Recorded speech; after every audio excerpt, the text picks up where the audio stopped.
Morning class, myself Dr. Syed Ahad Ali, Assistant Professor, IMT College of Medical Sciences. Today we are discussing about the topic Parkinsonism disease of pharmacology. What is Parkinsonism? Parkinsonism disease is a progressive nervous system disorder that affects movements. This is basically a nervous system disorder that affects the movements of neurological movements of our body. Symptoms starts gradually, sometimes starting with a barely noticeable tremor in just one hand. Tremor are common, but the disorder also commonly causes stiffness or slowing of movement. Basically, it can cause the movement of our body, or it can start gradually with disturbance in your movement of the body, and starting the barely noticeable tremor like condition in your hand. And tremors are common, but the disorder also causes stiffness and slowing your movement. What causes Parkinsonism disease? Now we have to study about cause of Parkinson.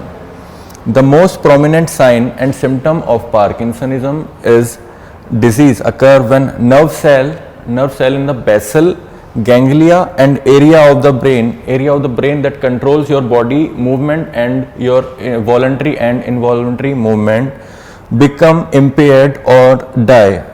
Basically, the disturbances in your voluntary and involuntary movement has been occurred in the Parkinsonism disease. Normally, these nerve cells and neurons produce an important brain chemicals. It can reduce your brain chemicals that known as dopamine, which is very helpful in your movement and many body functioning of your part. Next, when the neurons die or become impaired, they produce less dopamine, which causes the movement problem associated with the disease. Scientists will do not know what causes the neurons to die. Basically, you know about the neurotransmitter. This is the neurotransmitter which generates the signal to another neurotransmitter. As you all know about neurotransmitter, which was available in our neurons, which produce or generates signals to the neurons. These neurons provide channels or signals to your body for voluntary and involuntary movement.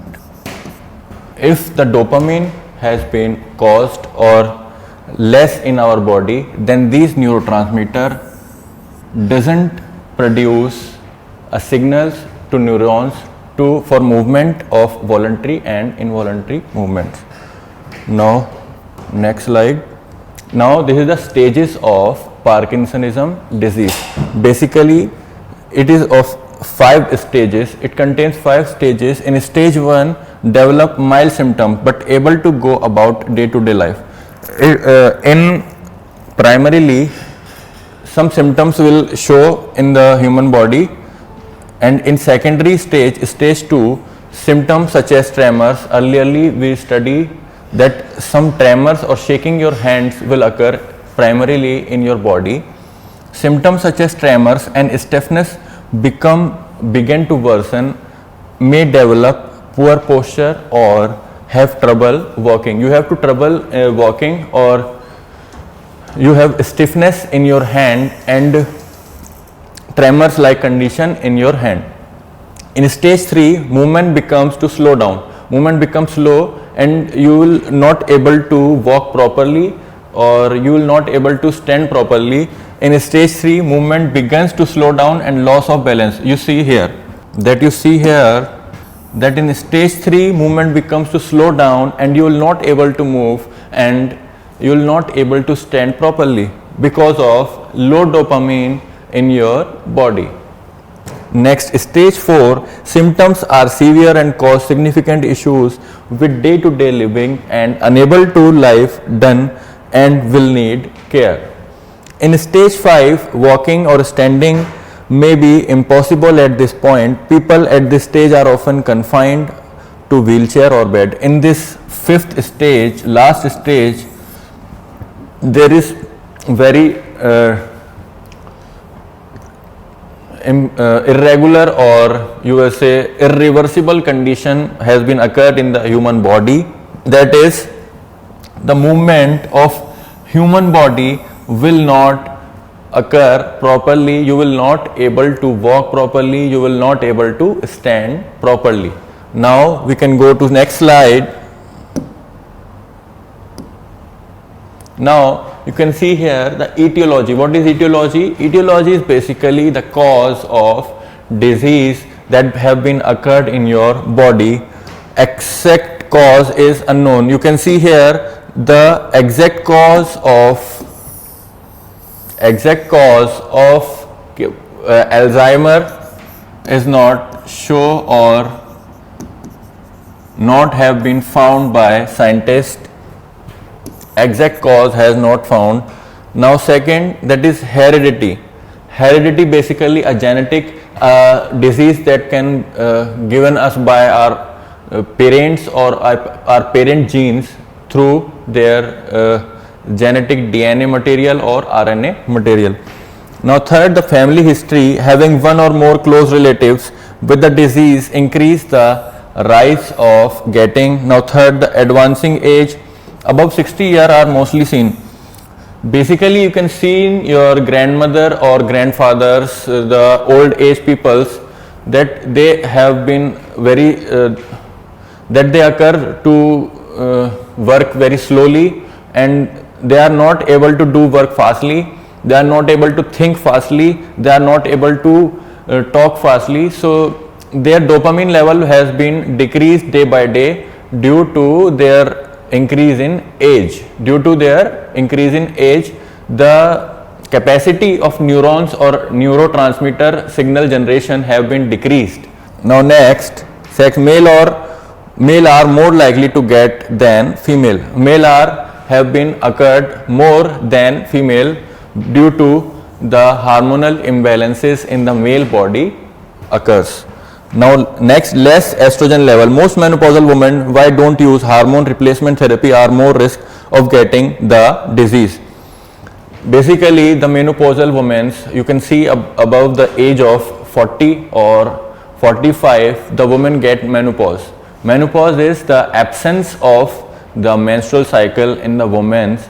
Then the absence of menstrual cycle basically means the absence of the hormones like estrogen, progesterone, or low level of the hormone of estrogen and progesterone. So if the low level of hormonal balances in the human body, now human needs the hormonal replacement of the body. So human needs the hormones like, woman needs the hormones like estrogen, progesterone, so they need to replace their hormones. If they replace their hormone through replacement therapy, then they will be able to caused by Alzheimer disease. Now next, some of the medications are also caused Alzheimer like metoclopramide, risperidone, methyl dopa, lithium. Methyl dopa is basically the derivative haloperidol and chlorpromazine. These drugs are basically used for schizophrenia also. Next, agricultural work. Exposure to environmental toxin such as pesticide, herbicide, and some of the head injury also cause this Alzheimer disease. If your head can injured, then the neurological signals are transmitted through brain in your spinal or your neurons. If your brain have been injured, then they are not been able to send signals to your body. Now next slide. Now pathophysiology. What is the pathophysiology of the Alzheimer disease? Pathophysiology is basically the disease have been caused, how they have been caused your body, or how they have been able to rust your body. Now next, pathophysiology is the degeneration. You can see the degeneration. What is degeneration? The destruction. Degeneration is basically the synonym of destruction.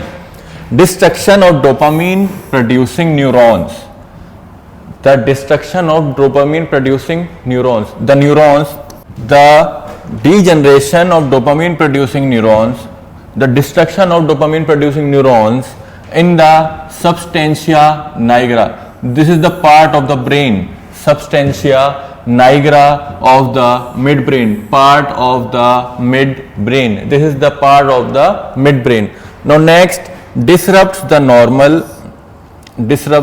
balance between dopamine and acetylcholine. These both are produced by body, and these both are responsible for proper, or you can say the regular movement of our body.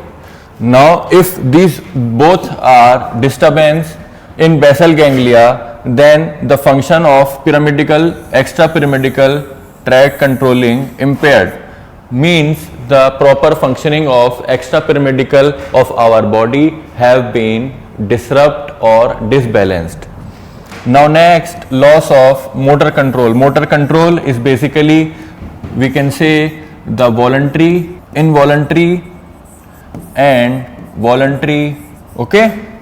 Now next, you can see the symptoms like tremors, rigidity and echinacea. Okay, now we have to go to next slide. Now what is the clinical manifestations or the clinical symptoms of our body?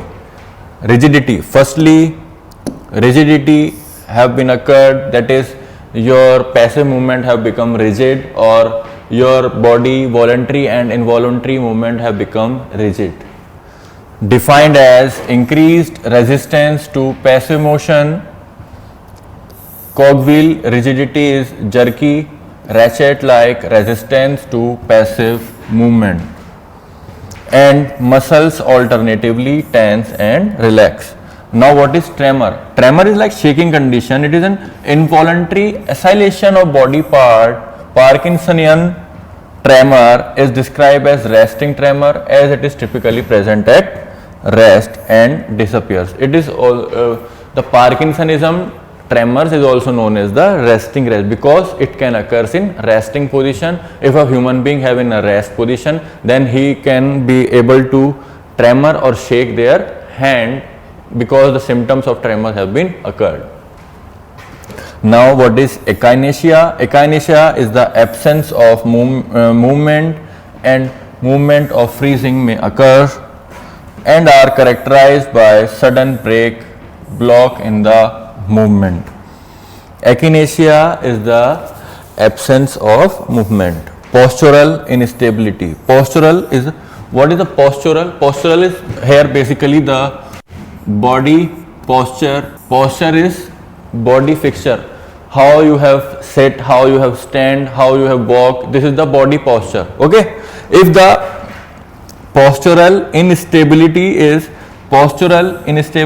common, patient may describe being unable to stop themselves and going forward, propulsion or backward retropulsion.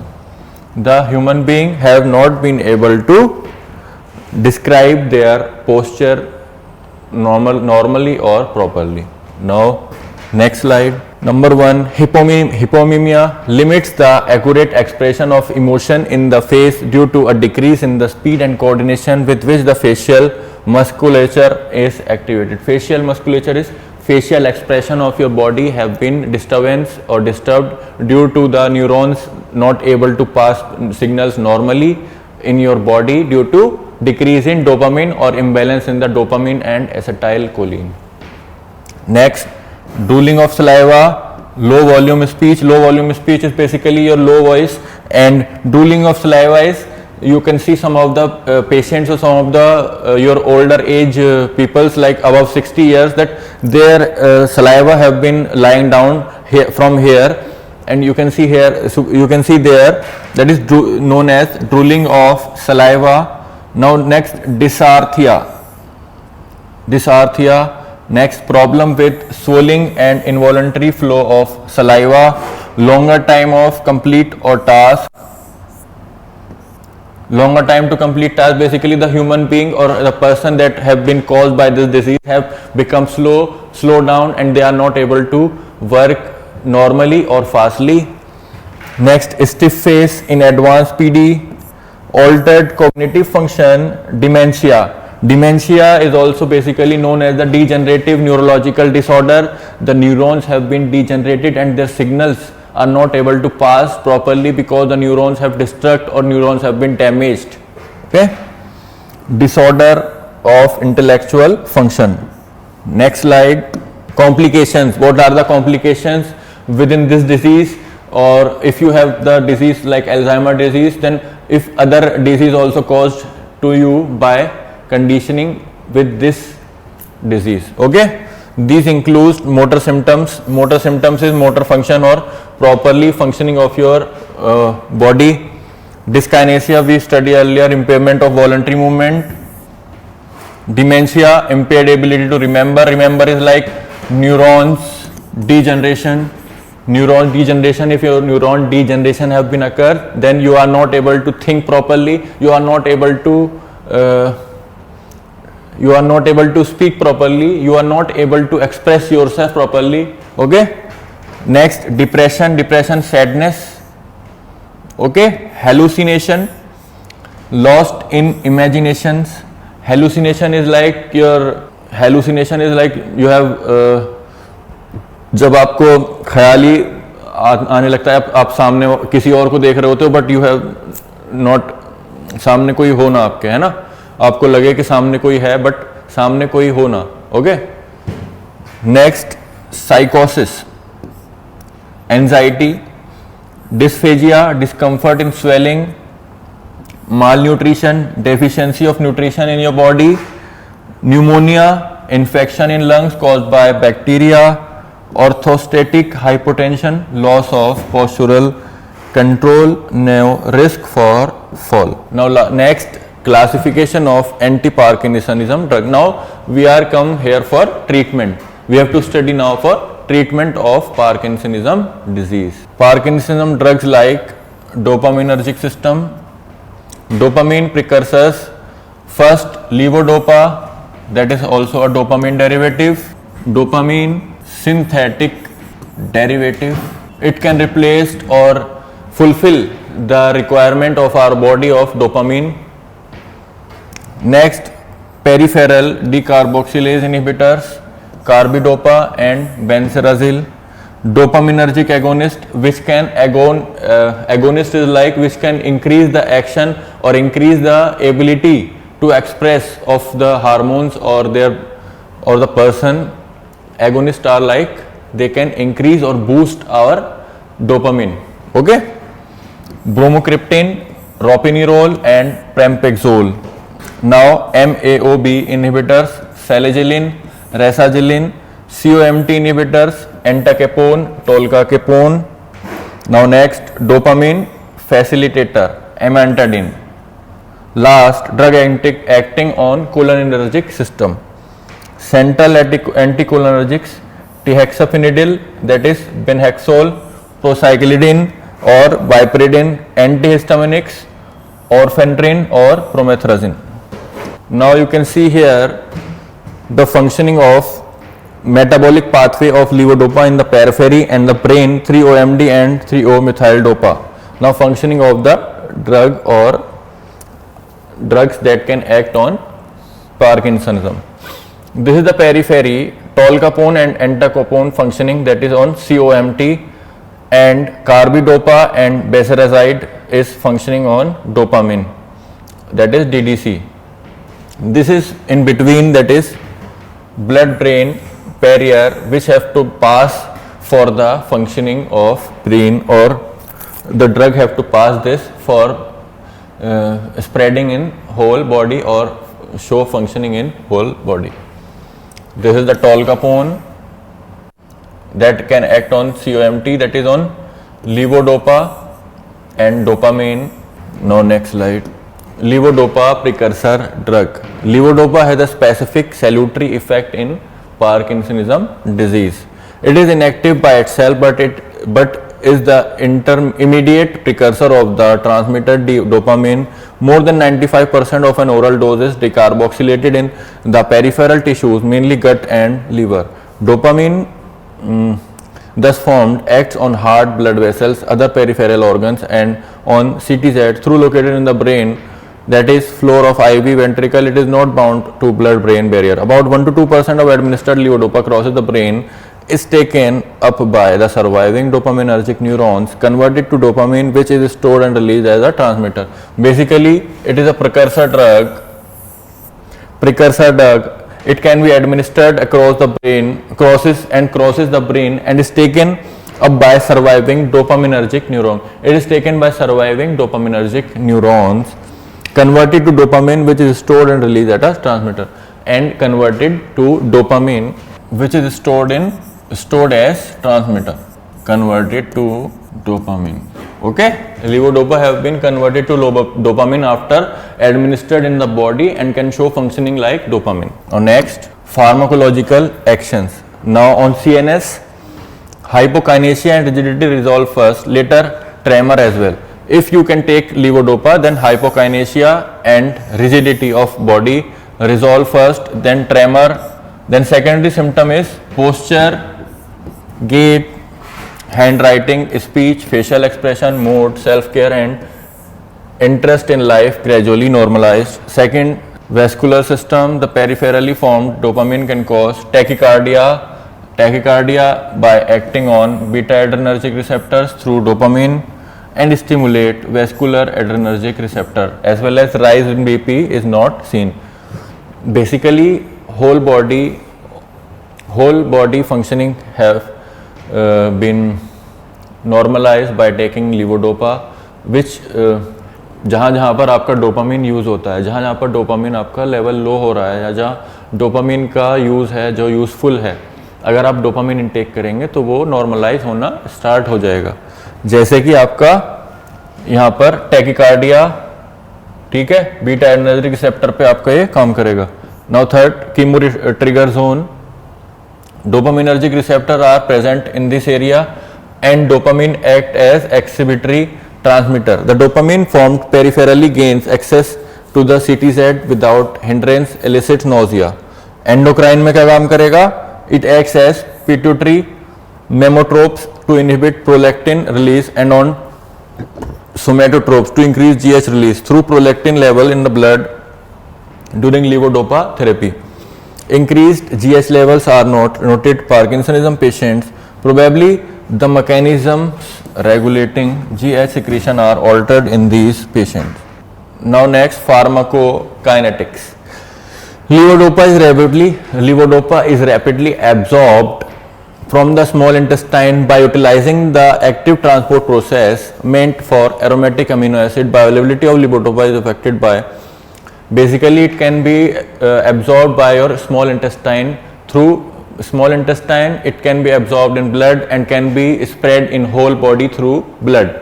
Now its bioavailability, or you can say the availability of drug in the blood or body, is affected by gastric emptying.